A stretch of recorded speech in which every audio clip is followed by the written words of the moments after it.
Hare Krishna, welcome everyone to our Mahabharata character series. We'll begin with our prayers. Om Ajnanatimirandhasya Jnananjana Shalakaya Chakshurunmilitam Yena Tasmai Shri Gurave Namaha.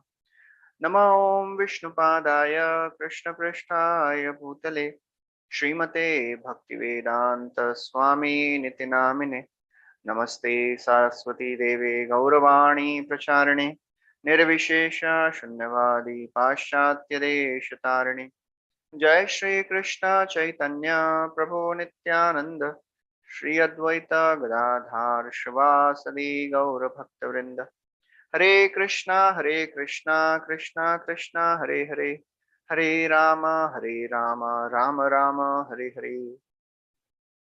Hare Krishna, welcome everyone. We are discussing the Mahabharata characters and we are discussing second Pandava, that is Bhima. So we have discussed the life, beautiful life and teachings of Yudhishthir Maharaj, and now we are discussing Bhima. And last time we saw that how Bhima, he was a very powerful warrior who protected all the Pandavas in many occasions. And we saw how when Jayadratha he attacked, so Bhima and Arjuna, when Jayadratha he kidnapped Draupadi, Bhima and Arjuna they protected Draupadi and they were about to kill Jayadratha, but Draupadi she just requested not to kill him because he was the husband of Dushala. And then we saw how Pandavas they prepared for their incognito exile. They went into the kingdom of Virata and everybody was living there with a different name, different occupation. Bhima, he took the occupation job of a cook because he was himself a great cook. And he was very powerful. Physically also, he was very powerful looking man. So he defeated one of the powerful wrestlers from the another country and he became known as a very powerful wrestler in the country of Virat. And then we heard that one day Kichaka, the brother of Sudeshna, wife of Virat, he became attracted to Draupadi and he requested Sudeshna to send Draupadi to his palace. But Draupadi tried to persuade Sudeshna, but she didn't listen and she told that you don't worry, you go because you're going from royal palace. Kichaka will not do anything. But Kichaka, he was so very lusty and mad after Draupadi, Sairandri, that he started he tried to embrace Draupadi and catch her and try to molest her. So Draupadi ran out of that palace and ran into the assembly hall. Kichaka, he was so very lusty, he ran after him. He ran after Draupadi and he followed her. Draupadi, he ran into the assembly and he fell down there. Kichaka, he was so very mad because he had never been rejected by any women so far. He got whoever he wanted.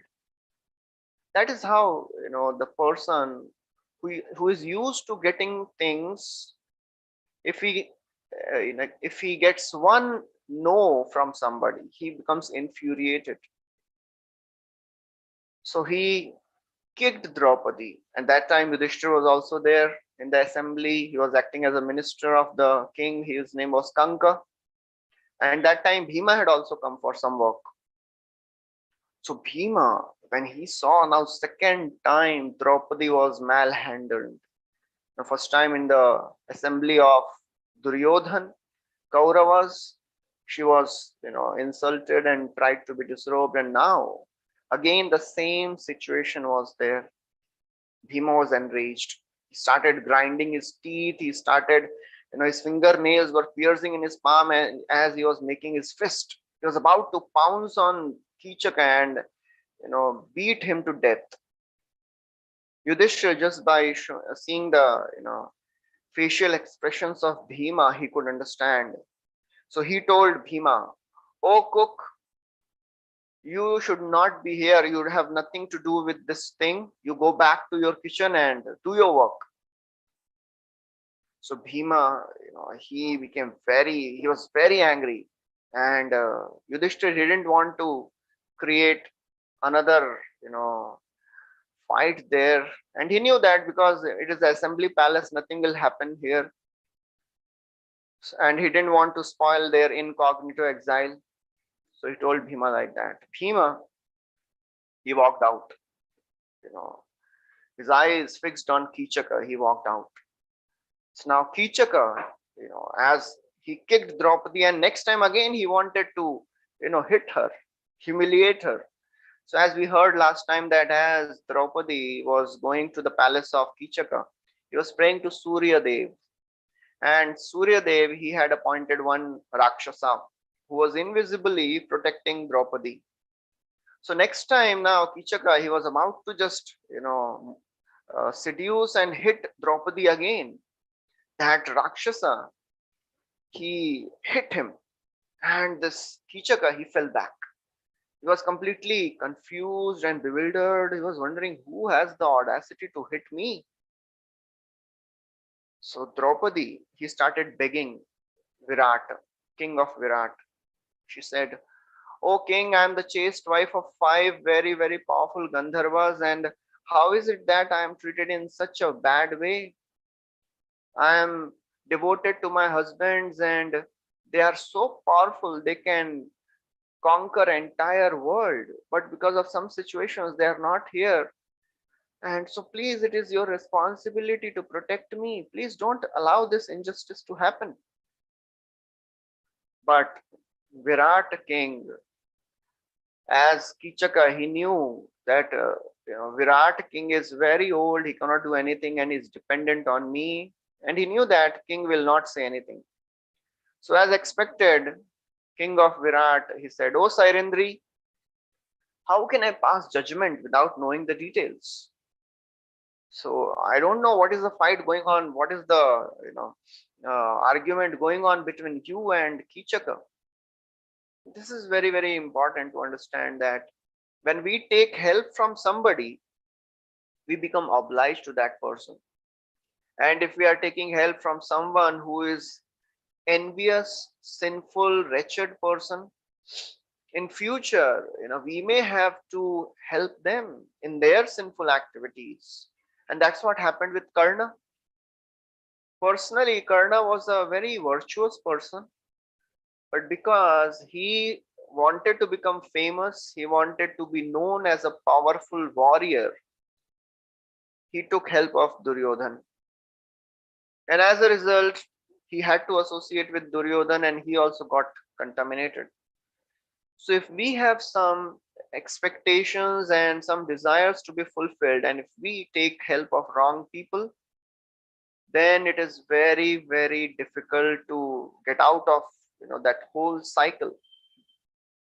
We will for sure fall into the trap where we'll have to give them help. And that's what happened here. This Virat king, he was taking sides of Kichaka. So Yudhishthir, he intervened. He said, "Oh Sairendri, please don't create any commotion here. Go back to your palace, and in due course, your husbands will come and help you." He indicated Draupadi that please be pacified. But Draupadi, she was completely devastated. She didn't expect this. She was expecting that Kichaka will be punished for the wrong behavior, for his impudence.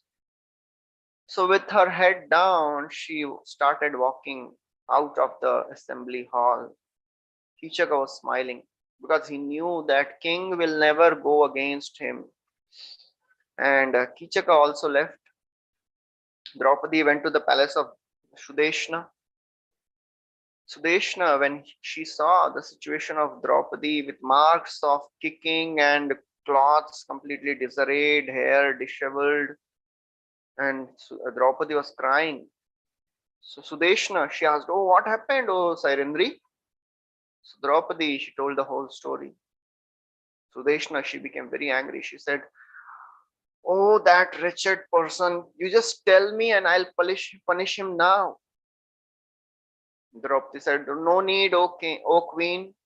My husband will take care of him. He will have to suffer the reactions of whatever he has done to me. And then she bathed and went to bathe and purify herself. But she was contemplating how to, come out of this situation, because she knew that next day morning again Kichaka will come. She was contemplating, and then she said, she thought that only Bhima can help me. So in the middle of the night, you know, silently, secretly, he went out of the palace. He approached Bhima. Bhima, he was sleeping. He was in sound sleep. So she entered the chamber where Bhima was sleeping. She started crying and embracing Bhima. And she said, "Oh my lord, how can you sleep like a dead person when the persons, people who are dependent on you, they are being killed by others? How can you sleep in this way? You have to protect me." So Bhima, he completely was, shocked to see this situation of Draupadi. He asked, "Oh Draupadi, what happened? Please tell me. Why are you so disturbed now?" Draupadi, she didn't say anything. She was still crying.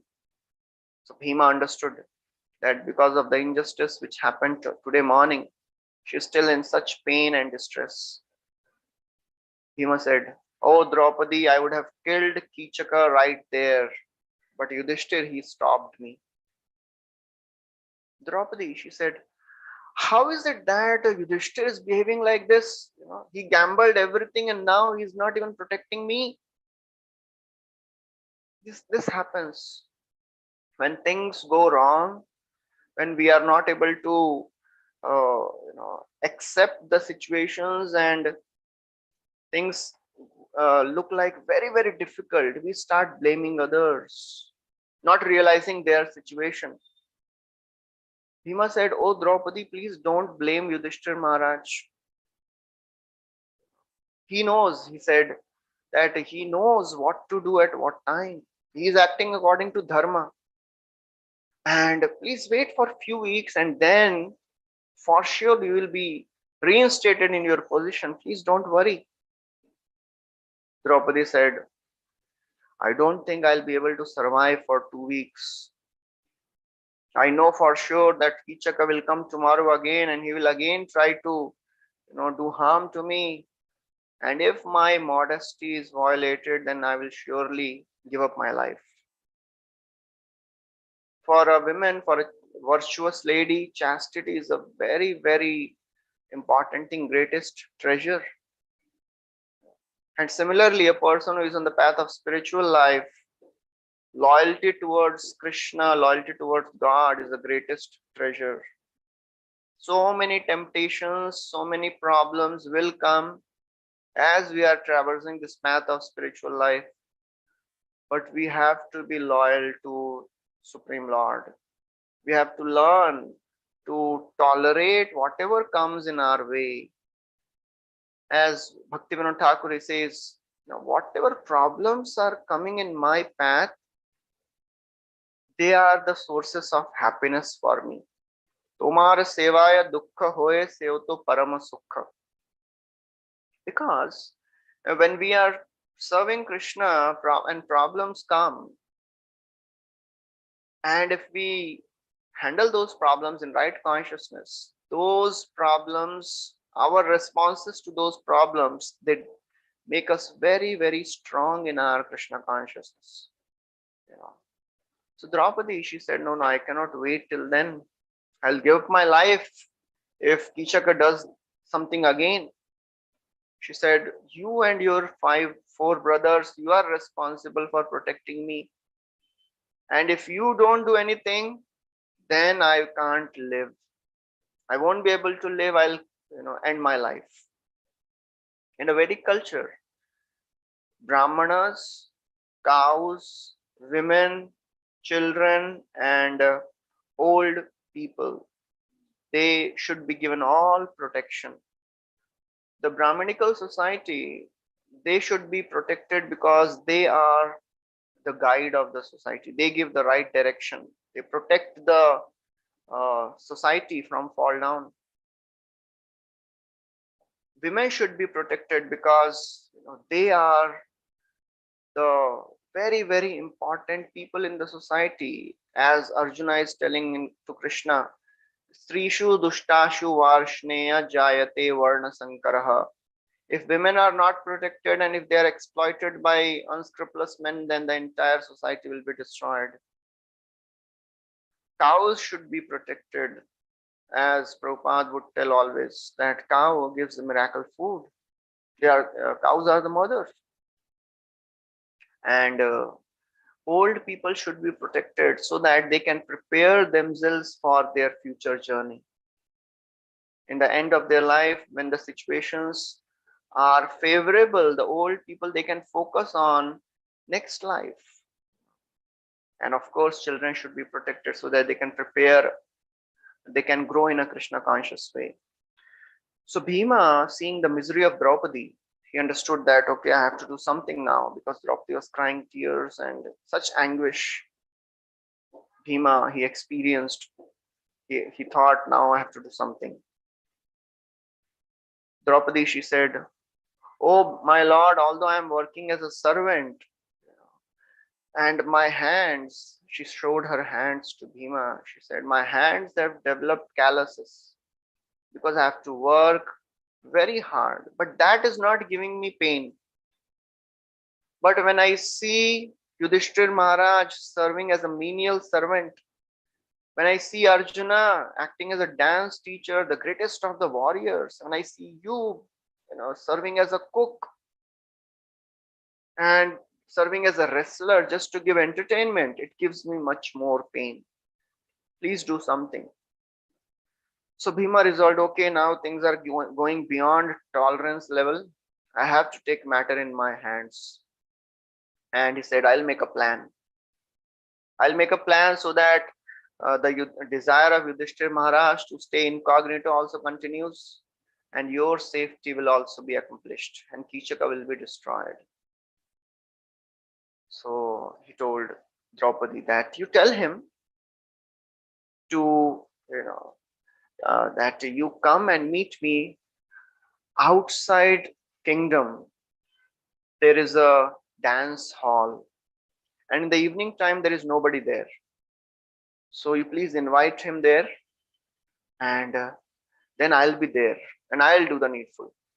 So Draupadi, she felt relieved. She went back, and next day morning, for sure, as expected, Kichaka again approached Draupadi, and he told, oh Sairendri, oh beautiful one, you saw yesterday that the king didn't say anything. Actually, king is helpless. He has no powers. He cannot do anything. You just surrender to me. Nobody can stop me. If you accept me as your lord, I will give you everything. I will dress you in finest of the cloths, costliest of the jewelries and ornaments. You just surrender to me. Draupadi, when she heard all these things, she felt so very disgusted. But, she had to play a part. So she put up a smile on her face, and she said, oh hero, actually I am also nursing an attraction for you secretly, but I am fearful of my 5 Gandharva husbands. They are very powerful, and if they come to know, then they will, do harm to you also, and they will punish me also. So therefore, we'll have to enjoy in secret place. So this is a very, very interesting phenomena. Just like Draupadi is trying to trick Kichaka, our mind is also dragging us away from our loyalty towards Krishna. We have to trick the mind. As one time Srila Prabhupada, he asked all the disciples, am I simple or crooked? So who will say, Prabhupada, you are crooked? Everybody said, Prabhupada, you are so simple. Prabhupada said, are you sure? Devotee said, yes, Prabhupada.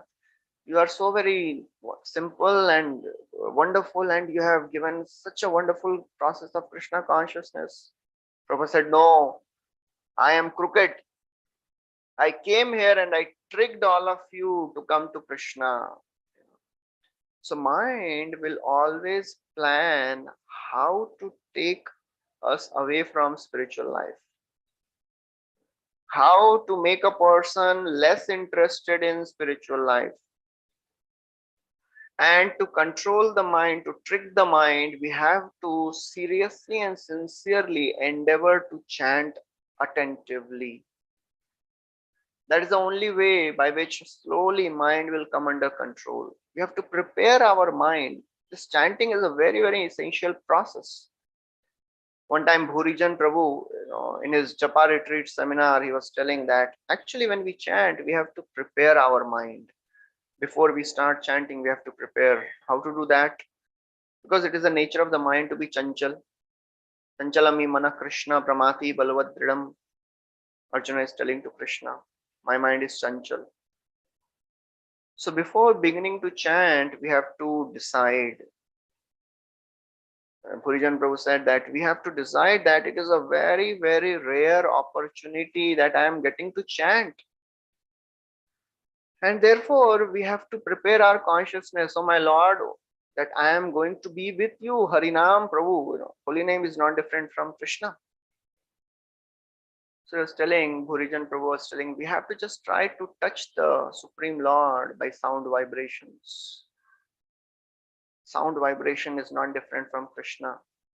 So when we are chanting, we have to pray for sincerity. Before beginning chanting, we have to pray for sincerity, seriousness, shelter. You know.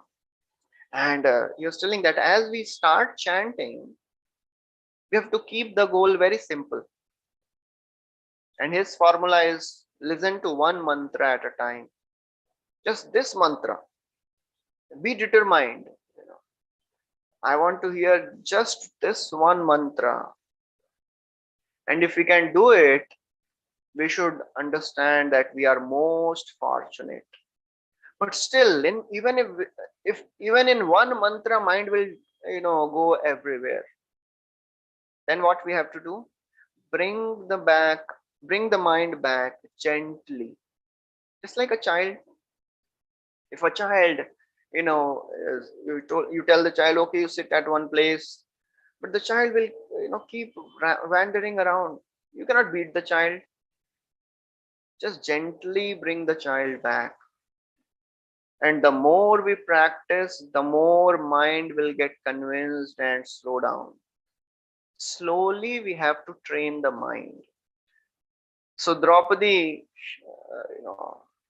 she's telling, come tonight to the dancing hall outside the city, and there I'll meet you. Kichaka, he was delighted. He was so very ecstatic. He would barely wait till the evening, and in the evening he dressed himself, ornamented himself, and put all the nice fragrance, and he was waiting. For Draupadi, she felt so disgusted. For a chaste woman to speak like this is also disgusting. So similarly, for a devotee, for a spiritual practitioner, even to think of being separated from Krishna is a nightmare. So that is the feeling a devotee, a spiritualist has. That how can I not chant? How can I not read Bhagavatam, Bhagavad Gita? How can I not be with devotees? So she waited for the evening and then she went there secretly. Kichaka came there with the mind full of all the fantasies of enjoyment. He entered the palace and he started shouting, "Oh beloved, where are you? I'm longing to be with you." And Draupadi was there behind one curtain. And she said, "Oh hero, I am also longing for you. Please come here." And in between Draupadi and Kichaka, there was another curtain. And behind that was Bhima. And Kichaka, he was completely drunk.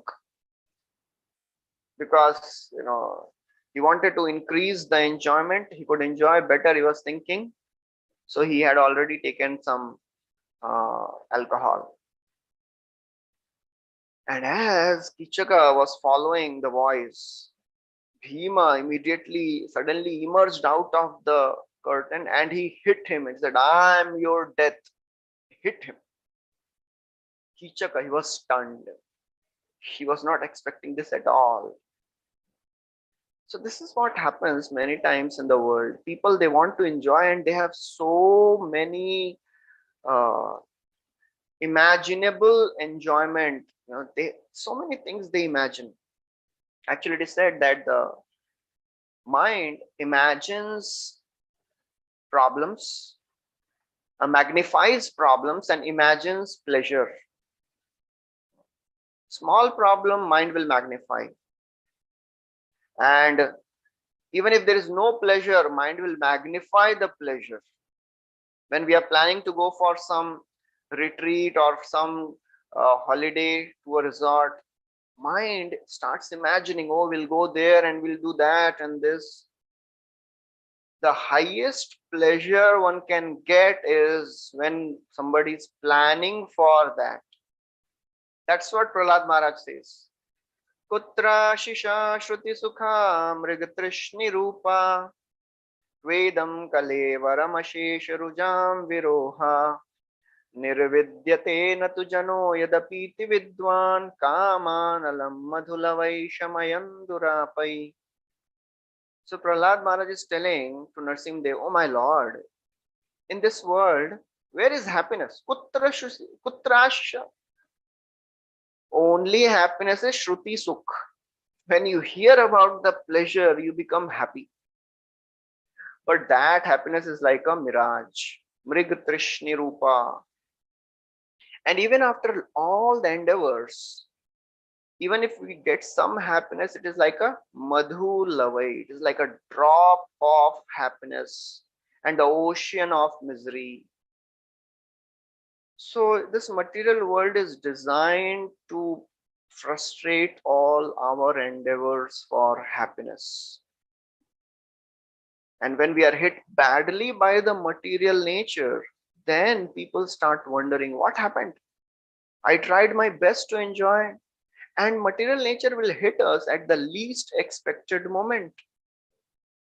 As Kichaka, he had no, expectation that, okay, he was not even imagining in the dream that this will happen.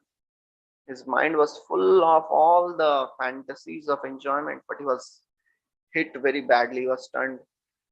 And then somehow he got up and he saw Draupadi standing at a distance smiling. He understood that he has been tricked.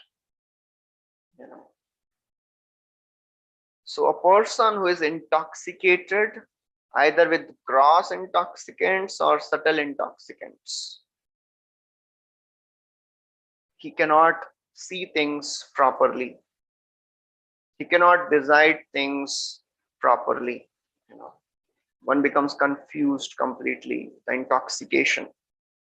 Gross intoxication, okay, we can understand. But subtle intoxications, they are more dangerous. What are the subtle intoxications? Desire for fame, prestige, respect. They are subtle intoxicants. And when somebody is just working to get these, when he is hit by the reality, it is too late. So Bhagavad Gita teaches us to be alert. Trividham narakasyedam dwaram nashanamatmanah kama krodha tatha lobha tasmadetattrayam tyajet. Krishna is telling to Arjuna, oh Arjun, there are 3 gates to hell. Kama, Krodha and Lobha. Desire to enjoy the things and people of the world, anger and greed. So if we want to practice spiritual life, we have to learn the art of desire management. People in the world, they do so many types of management courses. Time management, anger management. But the desire management is most important if you want to practice spiritual life. That is what Bhagavad Gita is teaching. That is what Bhagavatam is teaching through many examples. Krishna is telling in Bhagavad Gita, so many desires will enter the mind just like rivers are entering into ocean.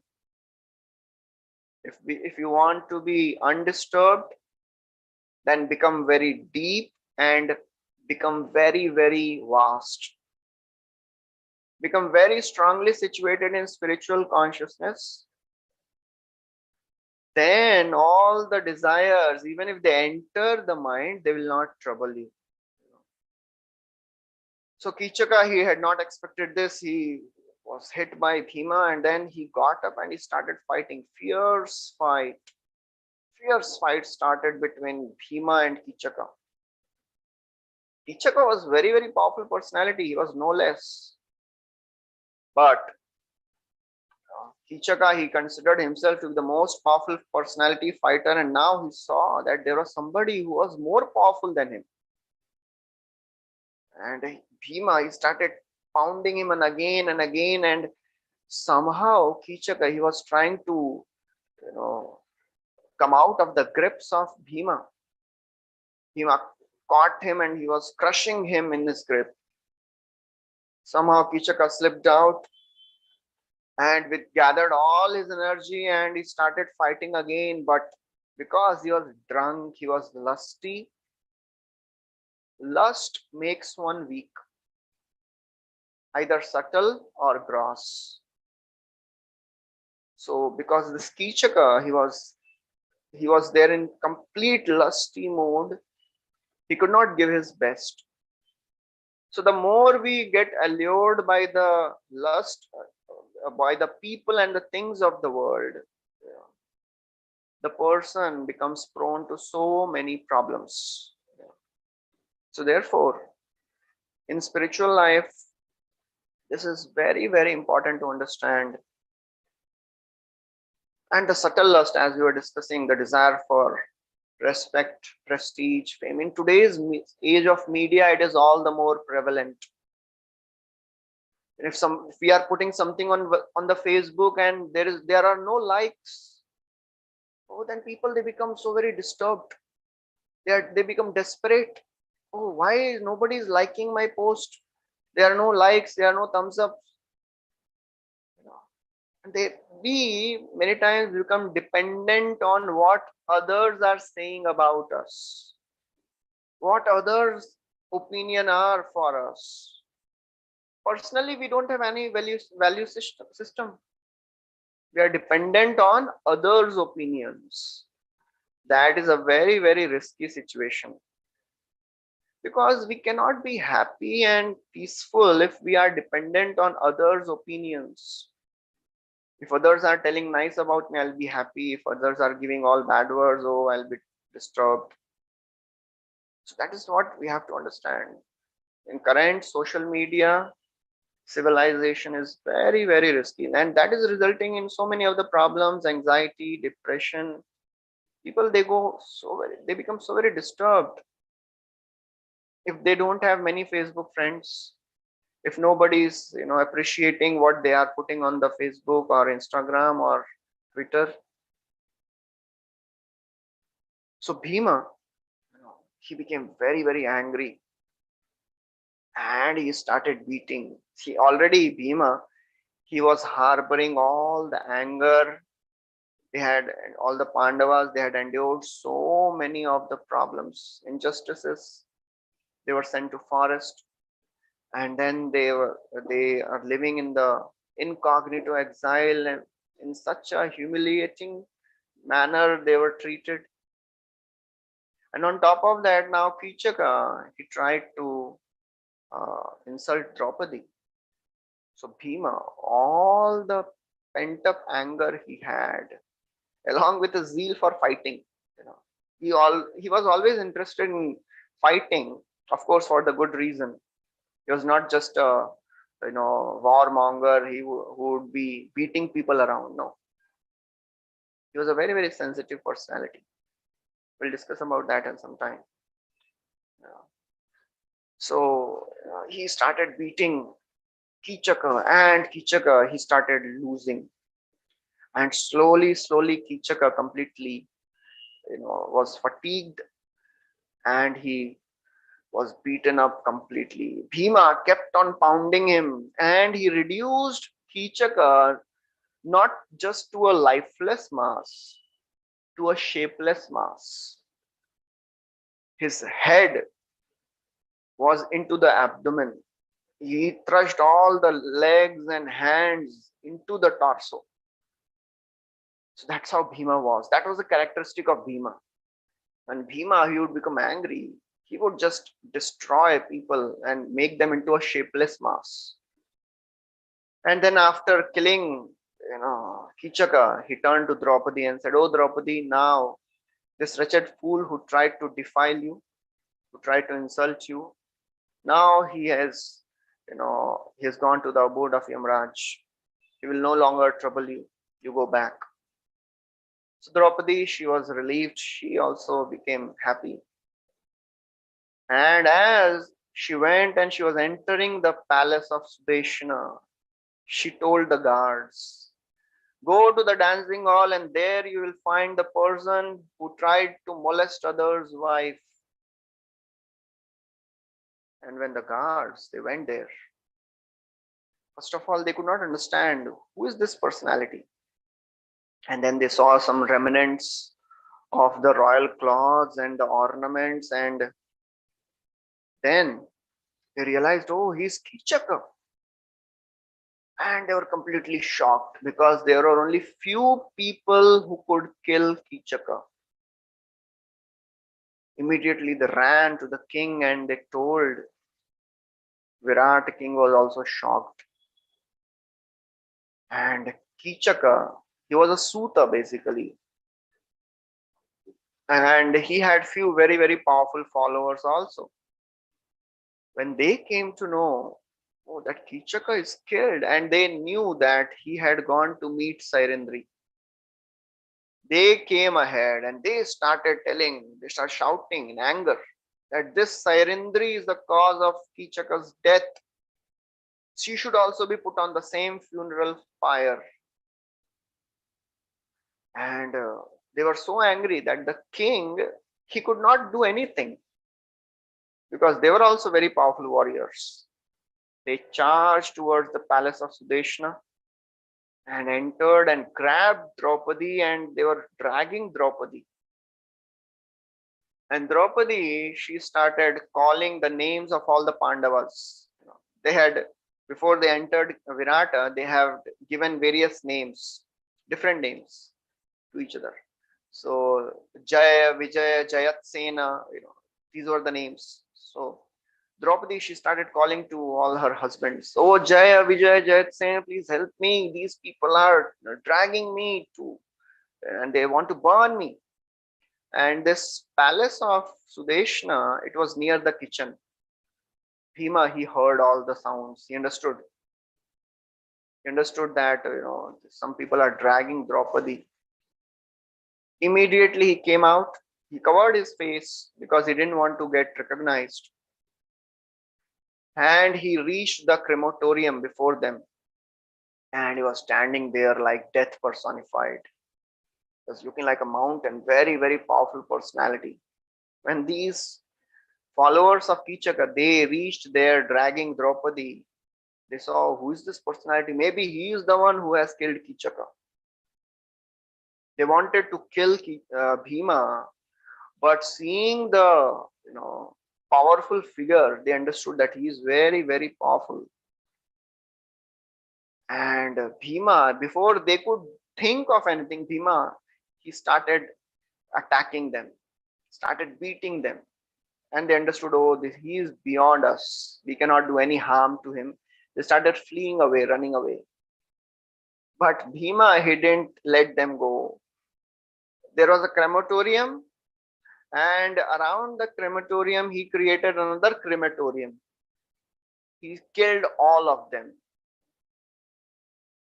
So, when Draupadi, she was being dragged by these people, all the citizens, they were enraged because they knew that this is wrong. There was no fault of Draupadi, Sairendri. But because king was not telling anything, they just, they were not in the picture anymore. They just, kept a whole distance from the whole affair. And that's why nobody was there when these followers of Kichaka were taking Draupadi, and Bhima, he killed all of them. All the noises were coming, but still nobody was going to that place. And after everybody was killed and Bhima also disappeared, all the citizens came and they saw Sairandri going. They understood that the husbands of Sairandri have killed all these followers of Kichaka also. They were completely terrified. They were struck with fear. They went to the palace and told that, the husband of Sairandri has killed all the followers of Kichaka. We have to do something. So king, he said, first of all, he said, okay, we'll take care of that, but just burn all those followers of Kichaka along with him and give them a good funeral. That is a Vedic culture. Even if a person is sinful, even if a person does something wrong, Vedic culture focuses not only in this life, on this life, but in the next life also. It teaches one to, be selfless. Although Virat king, he knew that they were doing something wrong, but still he was thinking, okay, at least they should get a better destination. At least by doing their funeral rites, they will get a chance to, atone for their sin in the next life. So therefore, it is said that we should try to, hate the sin, not the sinner. And therefore, this Virat king, he said, okay, we should do something for their welfare also. So give them a good funeral. This is a godly civilization. We hear in the Ramayana when the battle was going on between Lord Ram and Ravana. Every day, many of the soldiers were getting killed on the side of Ram also and Ravana also. Every evening, Lord Ram would, he had given orders that all the monkey soldiers and whoever dies, they should be given nice funeral, ceremony. But Ravana, what he had told, anybody who dies, they should be thrown in the ocean, so that none of the our people should know that how many were killed. That is a demoniac civilization. It means that I will take care of you till the time you are helping me. If you're not helping me, I don't have to do anything with you. So citizens, they were terrified seeing this entire thing. They told the king, oh king, it is very dangerous to have Sairindri in the city. She is beautiful, her husbands are vengeful, and men by nature, they are lustful. This is a very, very volatile combination. If someone does wrong to her, and then who knows what the Gandharva's husbands will do. So therefore, it is very interesting, that in this world there are so many temptations, and to control the senses is not easy. The best way to control the senses is to avoid situations which require sense control. If we know that, okay, if I'll go to this place, I'll be tempted.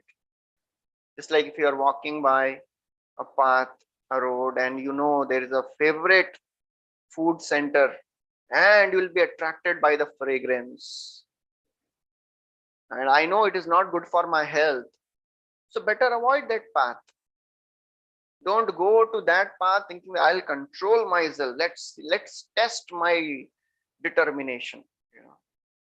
So we should not expose ourselves to the sense objects unnecessarily, because if we keep titillating our senses, it will be no gain. So therefore, we have to be very, very careful to avoid those places, avoid those situations, avoid those people, which are, not conducive for our spiritual practices. So therefore, these citizens, they are telling, oh, if we continue to keep Sarindri in our city, who knows what will happen again? If anyone else becomes lusty, then Gandharva husbands or husbands will kill them also. So king, he called his wife Sudeshna and he said, tell Sairendri to leave. Please tell very respectfully that you please go to some other place because citizens are getting fearful. Very respectfully, please you tell him. And he said, in fact, I am also afraid of her. For a king to say this, it is not an ordinary thing. To be fearful of a woman for a Kshatriya. But that was the terror Bhima had created. Such he had killed them in such a way that everybody was fearful. So Sudeshna, she called Draupadi and she said, oh Sairendri, uh, please leave the kingdom and you can go wherever you want. So Draupadi, she said, actually, please allow me to stay for 2 more weeks because after 2 weeks, was ending. So she said, please allow me to stay for 2 more weeks. And I give you assurance that I'll keep myself away from the path of any men. And of course, seeing all this, whatever has happened, no men will come near me. So please, give me this concession. So Sudeshna, she said, okay, you can stay, but please don't go out of the palace. You stay in the palace only, and so that there is no disturbance. So Draupadi, she stayed. The death of the Kichaka, it was not an ordinary event. He was a very, very powerful warrior. And the news spread like wildfire. All the kingdoms around, they came to know that Kichaka is dead now. And if the ruler is dead, then for sure all the other kingdoms, they want to attack and they want to, overpower that kingdom. So the news went to Duryodhan also. Duryodhan, he was searching for Pandavas desperately. He had sent spies all over the world, all over the Bhumandal. But it seemed that Pandavas had disappeared from the surface of the earth.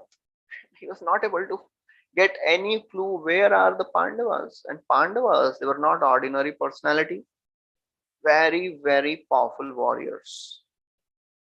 So Duryodhana was confused. How can this happen? How can Pandavas hide? But when he heard the death of Kichaka and the way Kichaka was killed and reduced to a shapeless mass, he understood that most probably this is the characteristic of Bhima in action, because he knew how Bhima would fight. So he called all the allies. He said, this is the situation, and if Bhima is there, then all the Pandavas will also be there in the Virat kingdom.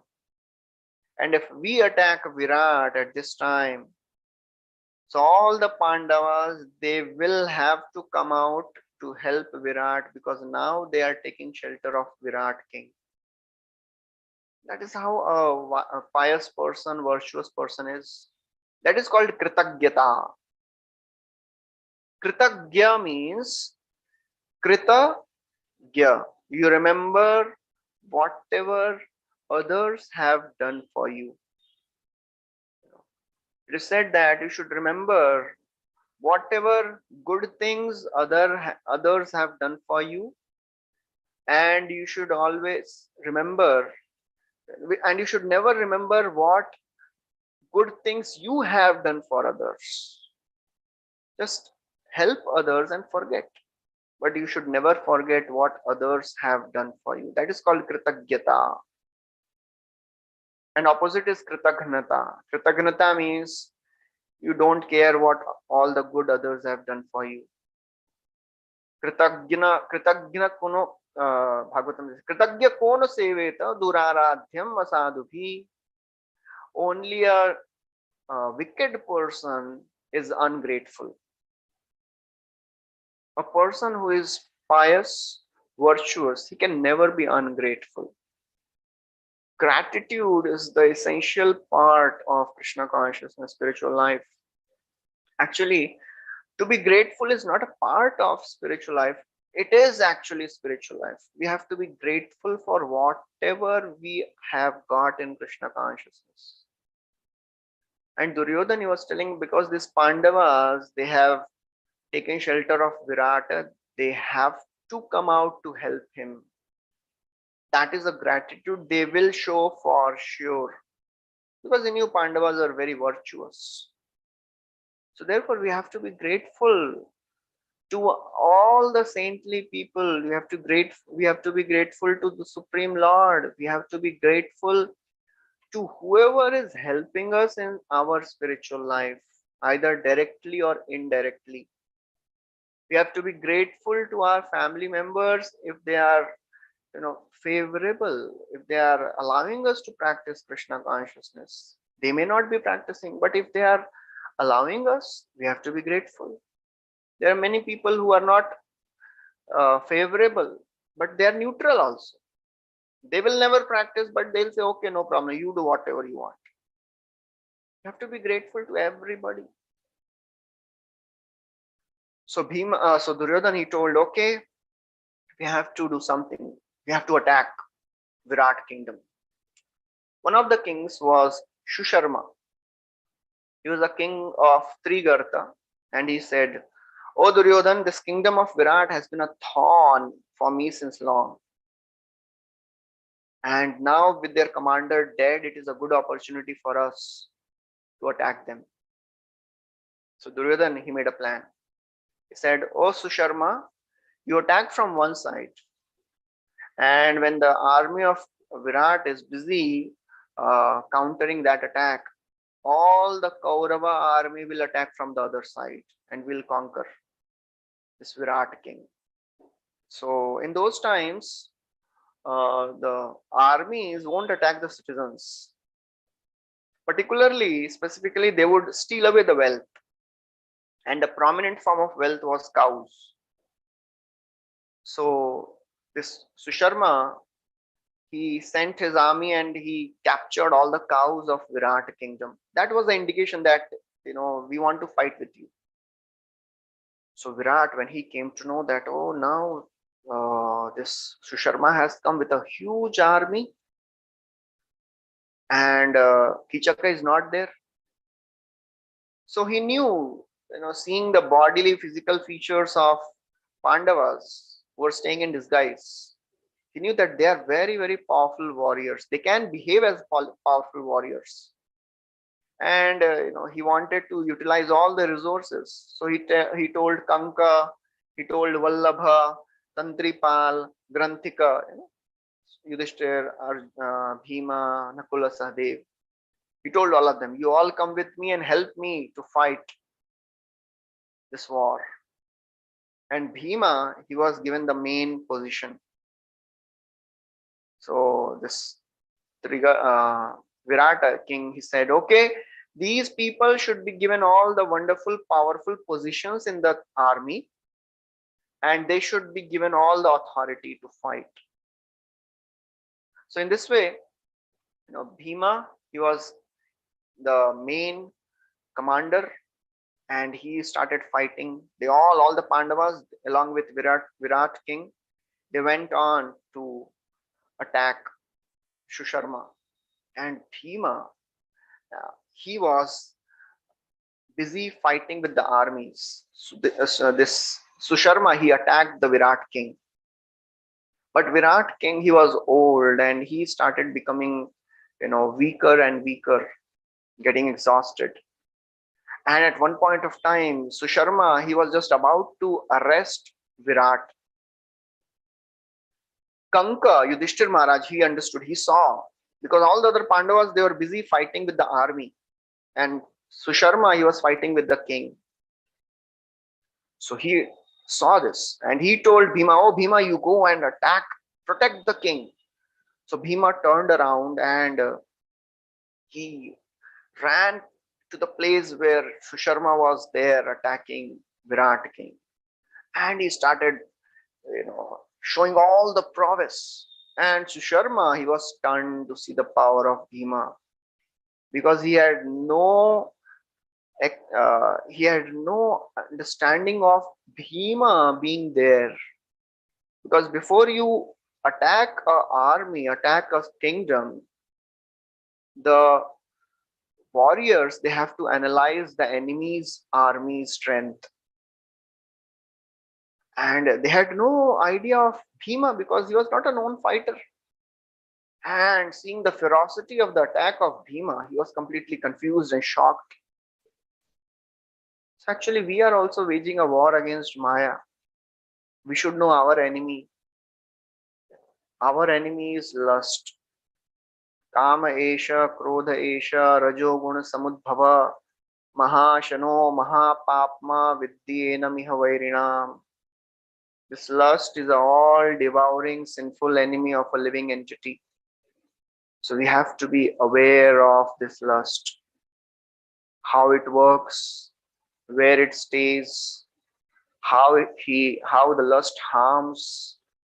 So that we'll be discussing next time. So we'll stop here. Thank you very much. Hare Krishna. So anybody has any questions?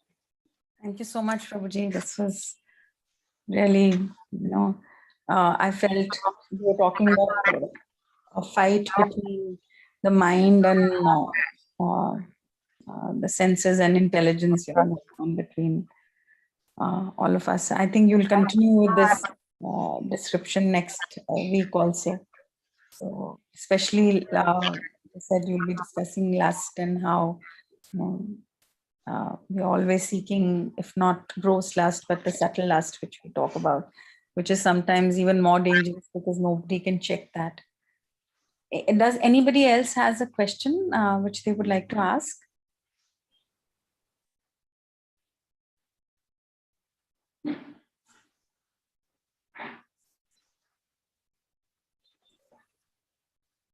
No, Prabhuji. So, okay.